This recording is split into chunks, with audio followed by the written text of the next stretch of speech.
Da jim naznanim.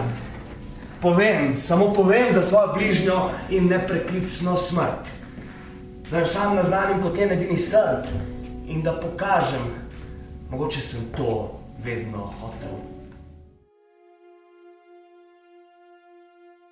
Ne bi si mogla predstavljati, da se ne poznata, da se nista spoznala, da žena mojega drugega sina ne pozna mojega sina, tega si ne bi predstavljala, ne bi si mislila, da je mogoče. Pred 10 dnevi sem ležal v posteli.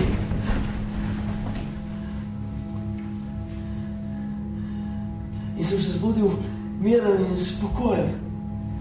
Že dolgo. Zdaj že celo leto, kot sem rekel na začetku, to se mi že dolgo ni zgodilo. Vedno, vsako jutro mi v glavi za začetek, za še en začetek mi v glavi razbija samo predstava o moji bližnji smrti. Predstavljamo si jih, kako se razkazujejo.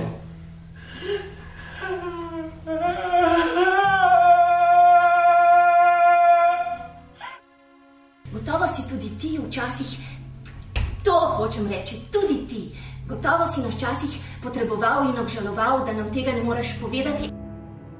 Tak si. Če je kakšna stvar, pa ni edina.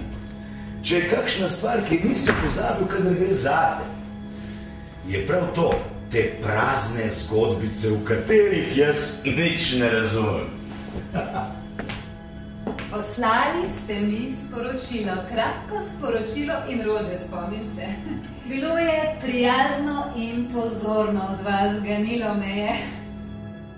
Nič se ne bo spremenilo, ravno nasprotno.